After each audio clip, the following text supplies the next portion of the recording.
ರಾಜ್ಯಾದ್ಯಂತ ಮುಂಗಾರು ಮಳೆ ಅಬ್ಬರ ಜೋರಾಗಿದೆ. ಮುಂದಿನ 7 ದಿನಗಳ ಕಾಲ ವರುಣಾರ್ಭಟ ಇರುತ್ತೆ ಅಂತ ಹವಾಮಾನ ಇಲಾಖೆ ಮುನ್ಸೂಚನೆ ಕೊಟ್ಟಿದೆ. ಉಡುಪಿ ಮತ್ತು ದಕ್ಷಿಣ ಕನ್ನಡ 2 ಜಿಲ್ಲೆಗೆ ಇವತ್ತು ರೆಡ್ ಅಲರ್ಟ್ ಅನ್ನು ಘೋಷಣೆ ಮಾಡಲಾಗಿದೆ. 7 ಜಿಲ್ಲೆಗೆ ಆರೆಂಜ್ ಅಲರ್ಟ್, 11 ಜಿಲ್ಲೆಗೆ ಯೆಲ್ಲೋ ಅಲರ್ಟ್ ಅನ್ನು ಘೋಷಿಸಲಾಗಿದೆ.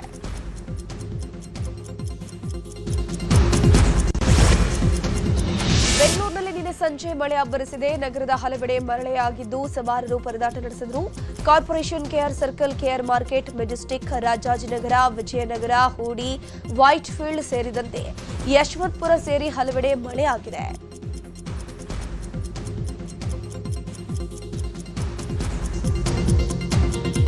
ಇತ್ತ ಬೆಂಗಳೂರಿನ ಬಸವನಗುಡಿಯ ರಾಮಕೃಷ್ಣ ಆಶ್ರಮದ ಬಳಿ ಮರ ಬಿದ್ದು ಕಾಂಪೌಂಡ್ ಕುಸಿದು 3 ಗಂಭೀರ ಗಾಯಗಳಾಗಿದೆ. ಕಾಂಪೌಂಡ್ ಪಕ್ಕದಲ್ಲಿದ್ದ ಬಸ್ ನಿಲ್ದಾಣ ಕೂಡ ನೆಲಸಮವಾಗಿದ್ದು ಪಕ್ಕದಲ್ಲೇ ನಿಂತಿದ್ದ ಸುಮಾರು 15 ಮಂದಿ ಪ್ರಾಣಾಪಾಯದಿಂದ ಗ್ರೇಟ್ ಎಸ್ಕೇಪ್ ಆಗಿದ್ದಾರೆ. ಕಾಂಪೌಂಡ್ ಕುಸಿದು ಬಿದ್ದಿದ್ದರಿಂದ 4 ಗಾಡಿಗಳು ಜಖಂಗೊಂಡಿದೆ.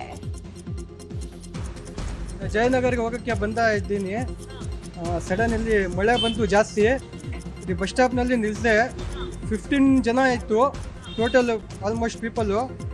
ಆಮೇಲೆ ಸಡನ್ ಒಂದು ಡಾಲಿ ಏನು ಮರದು ಫಸ್ಟ್ ಇದೆ ಕೆಳಗಡೆ ಬಿಟ್ಟು ಸವನ್ ಬಂಟೆ. ಆಮೇಲೆ ಕಿರಿಕಿರಿ ಜಾಸ್ತಿ ಸೌಂಡ್ ಬಿಟ್ಟೆ. ಇಲ್ಲೇ ಮರ ಹಿಂಗೆ ಬಂತು, ಪೂರ್ತಿ ಹಿಂಗೆ ಆಗಿತ್ತು. ಜನ ಹಿಂಗೆ ಓಡ್ಬಿಟ್ಟೆ. ಒಂದು ಚೆನ್ನಾಗೆ ಗಾಯ ಆಯಿತು. ಇನ್ನೂ ಒಂದು ಮೇಡಮ್ ಇತ್ತು, ಇವ್ರಿಗೆ ಕಾಲಿಗೆ ಏಟಾಗಿತ್ತು. ಇವರನ್ನೇ ಕರ್ನಾಟಕದಲ್ಲಿ ಮಳೆರಾಯ ಅಬ್ಬರಿಸಿ ಬೊಬ್ಬರಿತಾ ಇದ್ದಾನೆ. ಕೊಪ್ಪಳದಲ್ಲಿ ಮುಂಗಾರು ಅಬ್ಬರ ಜೋರಾಗಿದ್ದು ಹೊಲಗಳಿಗೆ ಹಾಗೂ ತಗ್ಗು ಪ್ರದೇಶಗಳಿಗೆ ಮಳೆಯ ನೀರು ನುಗ್ಗಿದೆ. ಇನ್ನೊಂದು ಕಡೆ ಮುಂಗಾರು ಉತ್ತಮ ಮಳೆಯಾಗಿದ್ದರಿಂದ ಬಿತ್ತನೆಗೆ ಸಕಾಲ ಅಂತ ರೈತರ ಮೊಗದಲ್ಲಿ ಸಂತಸ ಮೂಡಿದೆ. ಹಾವೇರಿಯಲ್ಲೂ ಮುಂಗಾರು ಮಳೆ ಅಬ್ಬರ ಜೋರಾಗಿತ್ತು. ಜಿಲ್ಲೆಯಲ್ಲಿ ಭಾರೀ ಮಳೆಯಿಂದಾಗಿ ಜನಜೀವನ ಅಸ್ತವ್ಯಸ್ತವಾಗಿದೆ. ರಟ್ಟಿಹಳ್ಳಿ ತಾಲೂಕಿನ ಬಕರಿ ಗ್ರಾಮದಲ್ಲಿ ಮಳೆಯಿಂದಾಗಿ ಭಾರೀ ಅವಾಂತರವೇ ಸೃಷ್ಟಿಯಾಯಿತು. ಫ್ಲಾಟ್ ನಂಬರ್ 4ರ ಕೇರಿ ಸಂಪೂರ್ಣವಾಗಿ ಜಲಾವೃತವಾಗಿದ್ದು ಮನೆಗಳಿಗೆ ಚರಂಡಿಯ ನೀರು ನುಗ್ಗಿದೆ. ಕಾಮಗಾರಿ ಬಳಿಕ ಚರಂಡಿ ಮುಚ್ಚಿದ ಪರಿಣಾಮ ನೀರು ಹರಿಯೋಕೆ ದಾರಿ ಇಲ್ಲದೆ ಮನೆಗಳಿಗೆ ಮಳೆಯ ನೀರಿನ ಜೊತೆಗೆ ಚರಂಡಿ ನೀರು ಕೂಡ ನುಗ್ಗಿದೆ. ವಿಜಯನಗರದ ಹೊಸಪೇಟೆಯಲ್ಲಿ ಧಾರಾಕಾರವಾಗಿ ಮಳೆಯಾಗಿದೆ. ಹೊಸಪೇಟೆ ನಾನಾ ಕಡೆ ಮಳೆ ನೀರಿನಿಂದ ರಸ್ತೆಗಳು ಕೆರೆಯಂತಾಗಿತ್ತು. ಇನ್ನೊಂದು ಕಡೆ ಬಿಸಿಲಿನ ಬೇಕೆಯಿಂದ ಕಂಗೆಟ್ಟಿದ್ದ ಜನರಿಗೆ ಮಳೆರಾಯ ತಂಪೆರೆದಿದ್ದಾನೆ. ಚಿತ್ರದುರ್ಗ ಜಿಲ್ಲೆಯ ಹಲವೆಡೆ ಧಾರಾಕಾರವಾಗಿ ಮಳೆಯಾಗಿದೆ. ಗಾಳಿ ಸಹಿತ ರಾತ್ರಿ ಸುರಿದ ಭಾರೀ ಮಳೆಯಿಂದಾಗಿ ಹಲವೆಡೆ ವಿದ್ಯುತ್ ವ್ಯತ್ಯಯ, ಜನಜೀವನ ಅಸ್ತವ್ಯಸ್ತವೂ ಆಯಿತು. ಇನ್ನು ಜಿಲ್ಲೆಯಲ್ಲಿ ಬೇಸಿಗೆ ಬಿಸಿಲಿಗೆ ಬಳ್ಳಿ ಬೆಂಡಾಗಿದ್ದ ಭೂಮಿಗೆ ಮಳೆರಾಯ ತಂಪೆರೆದಿದ್ದು ರೈತರ ಮೊಗದಲ್ಲಿ ಮಂದಹಾಸ ಮೂಡಿದೆ. ನೈಋತ್ಯ ಚೀನಾದಲ್ಲಿ ಭೀಕರ ಮಳೆ ಆಗ್ತಿದ್ದು ಪ್ರವಾಹವೇ ಉಂಟಾಗಿದೆ. ಜಾಂಗ್ಕಿಂಗ್ ನಗರದಲ್ಲಿ ಪ್ರವಾಹದ ಅಬ್ಬರಕ್ಕೆ ರಸ್ತೆಗಳು ನದಿಗಳಂತಾಗಿ ಮಾರ್ಪಟ್ಟಿವೆ. ರಭಸವಾಗಿ ಹರಿಯುತ್ತಿರುವ ನೀರಿನಲ್ಲಿ ಆಟಿಕೆಗಳಂತೆ ನೂರಾರು ವಾಹನಗಳು ತೇಲಿ ಹೋಗಿವೆ. ಜನರು ಓಡಾಡೋಕ್ಕೂ ಆಗದೆ ಪರದಾಡುವಂತಹ ಪರಿಸ್ಥಿತಿಯಲ್ಲಿ ನಿರ್ಮಾಣ ಆಗಿದೆ. ರಾಜ್ಯದ ಹಲವೆಡೆ ಮಳೆ ಅಬ್ಬರಿಸ್ತಾ ಇದೆ. ಬರದನಾಡು ಚಿಕ್ಕಬಳ್ಳಾಪುರ ಜಿಲ್ಲೆಯಲ್ಲಿ ಮಾತ್ರ ಮಳೆ ಮಾಯವಾಗಿ ಹೋಗಿದೆ.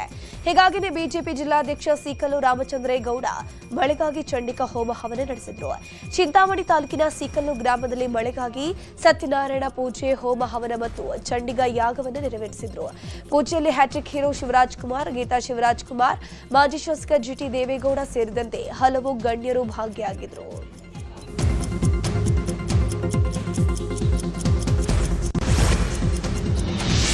ರಾಜ್ಯಸಭಾ ಮತ್ತು ವಿಧಾನ ಪರಿಷತ್ಗೆ ಅಭ್ಯರ್ಥಿಗಳ ಬಿಜೆಪಿ ಘೋಷಣೆಯಾಗಿದೆ. ಇಂದು ನಾಮಪತ್ರ ಸಲ್ಲಿಕೆಗೆ ಕೊನೆ ದಿನವಾಗಿದ್ದು ತಡರಾತ್ರಿ ಬಿಜೆಪಿ ಅಭ್ಯರ್ಥಿಗಳನ್ನು ಪ್ರಕಟ ಮಾಡಿದೆ.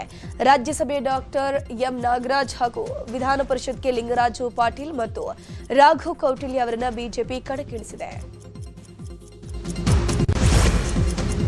ಡಿಕೆ ಶಿವಕುಮಾರ್ ಸಿಎಂ ಆದ ಬಳಿಕ ಮೊದಲ ಬಾರಿಗೆ ಸ್ವಕ್ಷೇತ್ರ ಕನಕಪುರಕ್ಕೆ ನಿನ್ನೆ ಭೇಟಿ ನೀಡಿದ್ರು.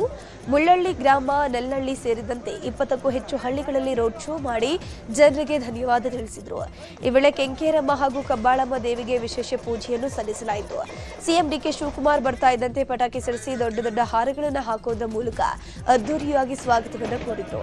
ನಂತರ ಕೋಡಿಹಳ್ಳಿ ಫಾರ್ಮ್ ಹೌಸ್ಗೆ ಡಿಕೆ ಶಿವಕುಮಾರ್ ಭೇಟಿ ನೀಡಿ ತಾಯಿ ಜೊತೆ ಸ್ವಲ್ಪ ಸಮಯ ಕಾಲ ಕಳೆದ್ರು. ಬಳಿಕ ಕ್ಷೇತ್ರದ ಜನರನ್ನುದ್ದೇಶಿಸಿ ಮಾತನಾಡಿ, ನಿಮ್ಮ ಮನೆಯ ಮಕ್ಕಳನ್ನ ಹೇಗೆ ಪೋಷಣೆ ಮಾಡಿದ್ದೀರಿ, ಹಾಗೆ ನನಗೆ ರಾಜಕೀಯ ಜನ್ಮ ಕೊಟ್ಟಿದ್ದೀರಾ. ಎಲ್ಲರನ್ನ ಒಟ್ಟಾಗಿ ತೆಗೆದುಕೊಂಡು ಹೋಗಬೇಕು, ನಮ್ಮನ್ನ ಗೆಲ್ಲಿಸಬೇಕು. ನಿಮ್ಮ ಶ್ರಮಕ್ಕೆ ಫಲ ಸಿಕ್ಕಿದೆ. ಸಿದ್ದರಾಮಯ್ಯನವರು ನುಡಿದಂತೆ ನನಗೆ ಅವಕಾಶ ಕೊಟ್ಟಿದ್ದಾರೆ ಅಂತ ಡಿಕೆ ಶಿವಕುಮಾರ್ ಹೇಳಿದರು. ಇಡೀ ದಿನ 20 ಊರುಗಳಲ್ಲಿ ಡಿಕೆ ಶಿವಕುಮಾರ್ ರೌಟ್ಸ್ ಹಾಕಿದ್ದಾರೆ. ಸಿಎಂ ಆದ ಖುಷಿಯಲ್ಲಿ ಹುಟ್ಟೂರು ದೊಡ್ಡಾಲಹಳ್ಳಿಗೆ ಹೋಗಿದ್ದು ಕೈ ಕಾರ್ಯಕರ್ತರು ಪಟಾಕಿ ಸಿಡಿಸಿ ಸೇಬು ಹಾರ, ಕೊಬ್ಬರಿ, ಬೆಲ್ಲದ ಹಾರಗಳನ್ನು ಹಾಕಿ ಪೂರ್ಣ ಕುಂಭದ ಮೂಲಕ ಸ್ವಾಗತಿಸಿದ್ರು. ಬಳಿಕ C M D K Shivakumar road show ನಡೆಸಿ ಜನರತ್ತ ಕೈ ಮುಗಿದು ಧನ್ಯವಾದ ಸಮರ್ಪಣೆ ಮಾಡಿದ್ದಾರೆ. ಹುಟ್ಟೂರಿನಲ್ಲಿ ಡಿಕೆಶಿ ಶಕ್ತಿ ಪ್ರದರ್ಶನವನ್ನು ಮಾಡಿದ್ದು ಸಾವಿರಾರು ಸಂಖ್ಯೆಯಲ್ಲಿ ಕಿಕ್ಕಿರಿದು ಜನರು ಸೇರಿದ್ರು. ಈ ವೇಳೆ ಜನರ ಅಭಿಮಾನ ಕಂಡು ಸಿಎಂ ಡಿಕೆ ಶಿವಕುಮಾರ್ ಮೂಕ ವಿಸ್ಮಿತರಾದರು. ಕ್ಷೇತ್ರದಲ್ಲಿ ರೋಡ್ ಶೋ ವೇಳೆ ಡಿಕೆ ಶಿವಕುಮಾರ್ ಕೊನೆಗೂ ಕುರ್ಚಿ ಒಪ್ಪಂದದ ಬಗ್ಗೆ ಸ್ಪಷ್ಟನೆ ನೀಡಿದರು. ಕಬ್ಬಾಳಮ್ಮರ ದರ್ಶನ ಪಡೆದು ಮಾತನಾಡಿರುವಂತಹ ಅವರು, ಕೇಂದ್ರದವರು ನಮಗೆ ಸಿದ್ದರಾಮಯ್ಯನವರ ಮಧ್ಯೆ ಒಪ್ಪಂದವನ್ನ ಮಾಡಿದ್ರು. ಈ ಬಗ್ಗೆ ನಾನು ಎಲ್ಲೂ ಕೂಡ ಹೇಳಿಲ್ಲ. ಸ್ವಲ್ಪ ತಡವಾಗಿ ಅಧಿಕಾರ ಬಿಟ್ಟುಕೊಟ್ಟಿದ್ದಾರೆ, ಪರವಾಗಿಲ್ಲ ಅಂತ ಸ್ವಕ್ಷೇತ್ರದಲ್ಲಿ ಸಿಎಂ ಕುರ್ಚಿ ಒಪ್ಪಂದದ ಬಗ್ಗೆ ಸಿಎಂ ಡಿಕೆ ಶಿವಕುಮಾರ್ ಮಾತನಾಡಿದ್ದಾರೆ. ಸ್ವಕ್ಷೇತ್ರ ಕನಕಪುರದಲ್ಲಿ ಭರ್ಜರಿ ರೋಡ್ ಶೋ ನಡೆಸಿದ ಸಿಎಂ ಡಿಕೆ ಶಿವಕುಮಾರ್ ಕನಕಪುರದ ದೇಗುಲ ಮಠಕ್ಕೆ ಭೇಟಿ ನೀಡಿದ್ರು. ಈ ವೇಳೆ ಡಿಕೆ ಶಿವಕುಮಾರ್ ಮಠದ ವತಿಯಿಂದ ಅಭಿನಂದನೆಯನ್ನು ಸಲ್ಲಿಸಲಾಯಿತು. ಮೈಸೂರು ಪೇಟೆ ತುಳಸಿ ಡಿಕೆ ಶಿವಕುಮಾರ್ಗೆ ಅದ್ದೂರಿಯಾಗಿ ಸನ್ಮಾನವನ್ನು ಮಾಡಿದ್ರು. ದೇಗುಲ ಮಠದಲ್ಲಿ ಸಿಎಂ ಡಿಕೆ ಶಿವಕುಮಾರ್ ಊಟ ಮಾಡಿ ತಮ್ಮ ಪ್ರವಾಸ ಮುಗಿಸಿ ಬೆಂಗಳೂರಿಗೆ ವಾಪಸ್ಸಾದರು. ಈ ವೇಳೆ ಮಾತನಾಡಿದ ಡಿಕೆ ಶಿವಕುಮಾರ್, ಮಠಗಳಿಗೆ ನನ್ನ ಕೈಯಲ್ಲಾದಷ್ಟು ಸಹಾಯ ಮಾಡ್ತೀನಿ. ಮಠದ ಮಕ್ಕಳು, ವಿದ್ಯಾರ್ಥಿಗಳಿಗೆ ಶಕ್ತಿ ಮೀರಿ ಕೆಲಸ ಮಾಡುವ ಭರವಸೆಯನ್ನ ಅವರು ನೀಡಿದ್ದಾರೆ. ಜಮೀರ್ ಅಹಮದ್ ಖಾನ್ರಿಗೆ ಸಚಿವ ಸ್ಥಾನದ ಜೊತೆಗೆ ಡಿಸಿಎಂ ಸ್ಥಾನ ಕೊಡೋಕೆ ಒತ್ತಾಯಿಸಿ ಧಾರವಾಡ ಜಿಲ್ಲೆಯ ಕುಂದಗೋಳ ಪಟ್ಟಣದಲ್ಲಿಂದು ಪ್ರತಿಭಟನೆಯನ್ನು ಹಮ್ಮಿಕೊಳ್ಳಲಾಗಿದೆ. ಮುಸ್ಲಿಂ ಮುಖಂಡರು ಕುಂದಗೋಳದ ಗಾಳಿ ಮರೆಮ್ಮ ದೇವಿ ದೇವಸ್ಥಾನದ ಬಳಿ ಪ್ರತಿಭಟನೆ ಮಾಡ್ತಾರೆ. ಜಮೀರ್ ಅಹಮದ್ರನ್ನ ಡಿಸಿಎಂ ಮಾಡಬೇಕು, ದೇಶದಾದ್ಯಂತ ಗೋಹತ್ಯೆ ನಿಷೇಧ ಕಾಯ್ದೆ ಜಾರಿಗೆ ತರಬೇಕು, ಗೋವನ್ನ ರಾಷ್ಟ್ರೀಯ ಪ್ರಾಣಿ ಅಂತ ಘೋಷಿಸುವುದು ಸೇರಿದಂತೆ ವಿವಿಧ ಬೇಡಿಕೆಗಳ ಈಡೇರಿಕೆಗೆ ಒತ್ತಾಯಿಸಿ ಪ್ರತಿಭಟನೆಯನ್ನು ಮಾಡಲಾಯಿತು.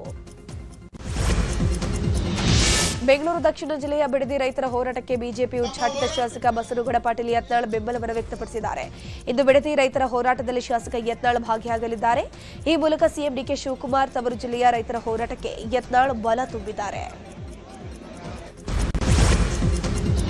ಮಾಜಿ ಸಿಎಂ ದಿವಂಗತ ದೇವರಾಜು ಅರಸು ಮೊಮ್ಮಗ ಎಐಸಿಸಿ ಕಾರ್ಯದರ್ಶಿಯಾಗಿದ್ದ ಸೂರಜ್ ಹೆಗ್ಡೆ ನಿಧನ ಹೊಂದಿದ್ದಾರೆ. ನಿನ್ನೆ ರಾತ್ರಿ ಹೃದಯಾಘಾತದಿಂದ ಬೆಂಗಳೂರಿನ ಖಾಸಗಿ ಆಸ್ಪತ್ರೆಯಲ್ಲಿ ಕೊನೆಯುಸಿರೆಳೆದಿರುವುದು. ಕರ್ನಾಟಕ ಸರ್ಕಾರದ ಗ್ಯಾರಂಟಿ ಅನುಷ್ಠಾನ ಸಮಿತಿಯ ರಾಜ್ಯ ಉಪಾಧ್ಯಕ್ಷ ಮತ್ತು ತಮಿಳುನಾಡು ಮತ್ತು ಪುದುಚೇರಿ ಕಾಂಗ್ರೆಸ್ನ ಉಸ್ತುವಾರಿಯಾಗಿದ್ದರು. ಕಾಂಗ್ರೆಸ್ ಮುಖಂಡ ಸೂರಜ್ ಹೆಗ್ಡೆ ಅವರ ನಿಧನಕ್ಕೆ ಸಿಎಂ ಡಿಕೆ ಶಿವಕುಮಾರ್ ಸಂತಾಪ ಸೂಚಿಸಿದ್ದಾರೆ. ಸೂರಜ್ ಹೆಗ್ಡೆ ಅವರ ಅಗಲಿಕೆ ಸುದ್ದಿ ಕೇಳಿ ನನ್ನ ಮನಸ್ಸಿಗೆ ಆಘಾತವಾಗಿದೆ.